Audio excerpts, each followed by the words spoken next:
Sanibonani, welcome back to enye video. Ngiyabonga kakhulu for coming. Please kindly subscribe, I would like video, share video as well. So kunodaba engifuna ukukhuluma ngalo olka brother Enigma engibone istory ka Daily Sun and ngisibonile even ka YouTube bakhona ade besenza ama video bekhuluma ngokuthi kuthiwa ku brother Enigma uthi yena ke ubona umama uZanele Mbokazi ngasesihogweni.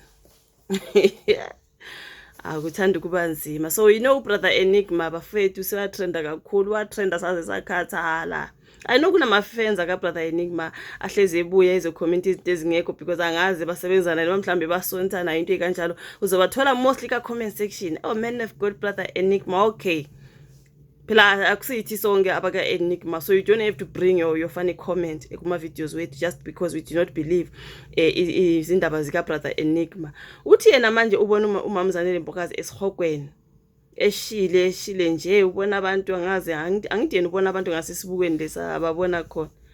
But for me guys, all I'm saying nje lezi ndaba lezi ngeke zibe mnandi emndenini kaMama uZanele Mbokazi uma bezokuthiwa kuthiwa ke kunomfundisi thizene othi umama ushaya esihogweni. Can you imagine that's your mom and someone is just out there calling your mom's name saying yeah kuthiwa ushaya ngasesihogweni? Hayi bafethu, for me nje lento nje ayingihlali kahle. I don't believe it anyway. Kukhona udaba lubhalwe ka Daily Sun, siyabona ke nobaba uMpendulo Nkambule, umfundisi Mpendulo Nkambule esho ukuthi he's not going to entertain nonsense ka brother Enigma. Umama uZanele wadlula emhlabeni, may so rest in peace. Akahlonishwe futhi nokuhlonishwa because yonke lento ayishoyo manje ukuthi oh I see people there, they've bent beyond recognition, raising their hands that are born now. Come on man, uthini ngomndeni wakhe manje mawuzokhuluma zonke lezo zinto? Hayi utholta akulona iqiniso nje. Why brother Enigma ehlela abona abantu abasesihogweni abasezulwini bona akababoni? Ake sitshela ngabantu abasezulwini abajabulile basezulwini. Mina just one, it's always mostly nje indaba zakhe esihogweni, hell esihogweni nje, kanti okwasezulwini khona ke naze nabona okwasesihogweni kodwa okwasezulwini anikuboni ngani njengoba niyabona ke nina ezenzeka ngale lathi nesingaboni khona. Asizwe phela nakulabo abasezulwini ngobani? Hayi bafethu ngeke. Hayi okay, udaba lakho luka Daily Sun. Okay na guys, ubaba ke uMpendulo Nkambule uyasho ke ukuthi akazuku ukunaka nje wonke lo msangano okhulunywayo ngonkosikazi wakhe, something like that bafethu. For me nje ngibone kuyi disrespect, angifuna uqamba amanga. Baye babhala phana ephepheni kuthiwa uthi yena angizokunaka umsangano othinta igama lika Zanele Mbokazi, Zanele Nkambu. Okay, ubaba uNkambule, umyeni kaZanele Mbokazi, umbishop uMpendulo Nkambule useveza ukuthi ke akaphili kahle ekhanda ubrother Enigma ngemuva kokuthi ekhasini lakhe kwi TikTok ekhiphe ivideo etshela abalandeli bakhe ukuthi uZanele uyasha esihogweni. Enigma uqale ukuzakhela igama ngokubonakala enza ama video ebiza amagama abantu aphezulu namabandla ahlukene egxeka izinto azenzayo ethi uJesu akahambisani nazo. So kule video yakamva nje uveza ukuthi ubone umlilo, akabeki umuntu ucala ngalokho akubonile njengoba ke yena elapha emhlabeni ezoveza zonke izimfihlo zasezulwini. Hamba wena Enigma. Wena wabona ke zasesihogweni, ezasezulwini izipha sibona, ubone zasesihogweni zodwa Enigma.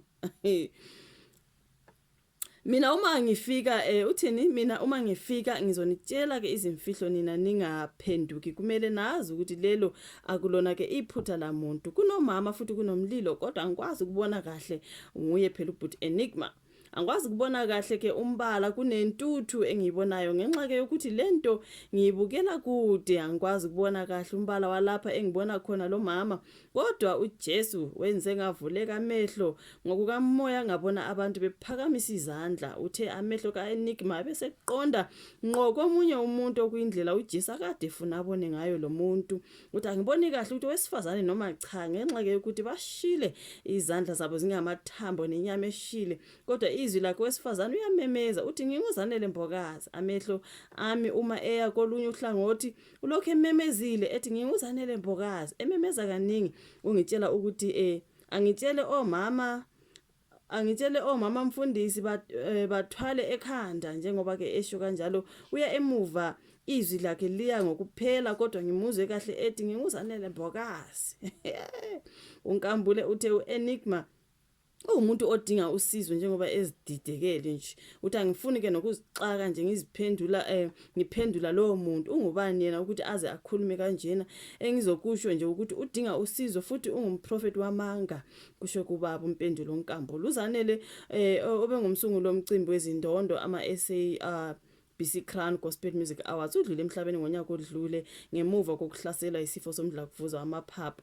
So yikho mina ngithi lolu daba luka Enigma lusuke lungamphathi kahle omunye umuntu. How dare you say cabangela umndeni wakhe man. Cabanga ukuthi bafila kanjani so uthi uyashiya esihogweni izandla zingamathambo uthi nginguzanele mbokazi ay guys ayingeke.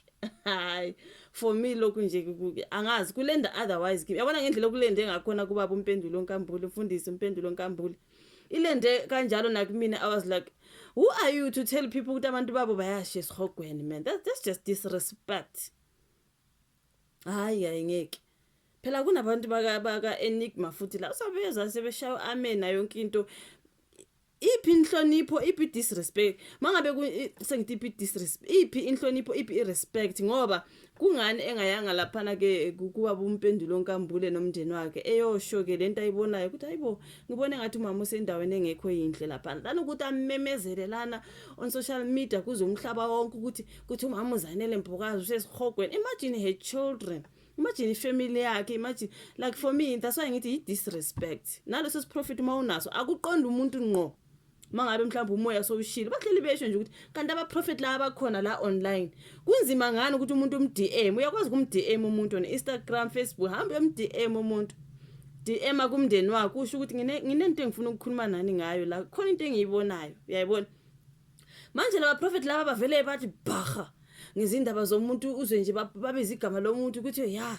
this person is going through this person is going ubatshelela nabanye abantu ngoba imfihlo yami leyo mangabe isiprophet leso siqonde mina ngidM ungitshele ukuthi nantu udaba philile into ekanje hayi lokuthi sekutshela manje umhlaba wonke indaba zami ya lo muntu limbone njena nje kunjena kwanganje like I don't believe it, I don't buy it myself. I don't buy it. Umuntu angavela trend something lana on social media siyesabona umuntu angatrenda something else sokunezi prophet eziphumayo ya lo muntu uthi uNkulunkulu asimtshela ukuthi kanti bukuphi engaka trend ungazange usho ukuthi hayibo yazi ngidingisene umuntu okanje nginodaba lwakhe phela nje indaba lezi zibuya kuma ngabe lo muntu mhlawumbe uyatrenda I know angikhulumi ngomama uzanele mboka sengikhuluma ngabanye basuke sebe prophetha lapho sebe trenda nga something bese kuba khona umoya othe umuntu thizeni kanti thina nisitshelelana akusizona indaba zethu DM umnikazi wodaba umtshela udaba lakho mangabe indaba zikaNkulunkulu zangempela zihambise kumnikazi wazo ngqo azizwele yena mangabe ufuna ukuhlangana naye umtshela ukuthi bengicela ukuhlangana nawe ngoba nginodaba lakho liso profit less privacy people hayi indaba zabantu nizigcwalisa everywhere ukuthi ya umoya uthe uzibani online tshela wonke umhlabake lo yamuntu siyathola leyo message sekuzwe umhlaba wonke yena akakezwa usutshele thina yena ukakamtsheli mhlawumbe phela umunye umuntu akakatholi leyo mlayezo something like that. So why izindaba zingayi kuba nini izo guys hleziza ebantwini nje emphakathini the strangers khona manje masokhuluma mama uzanele mbokazi uyashiya esihogweni ngibona ngesandla esishile ethi nginguzanele mboka hayi guys no for me nje ayilendi kahle I'm like angali kunabantu mobumoya kunabantu abakwazi ukubona into esingaziboni but at least respect abantu obaprofethayo but DM people are on social media DM umuntu mtshele mungenandaba zakhe just go through inbox something share kumyalezo uthi ngicela ukukubona or something ngicela sikhulume bhalake lapho ku-inbox yakhe kasiphiring thina singenaphi singumphakathi asisidingi indaba zabantu lezo zindaba esuke zifuna umnikazi wazo ngqo kodwa hayi ziyahlanyela nje la everywhere. Imagine talking like this about umama uzanele mbokazi ize yathinta baba uBishop wazi waPaul wathi nje amfuni nje na ukukhuluma naye loyo nje amfuni nje na kumnaka. Ay suka guys kathi inhlonipho yena siyayaphi angazi ishuvo la ka comment section like the video subscribe share asibonane kezayo bye.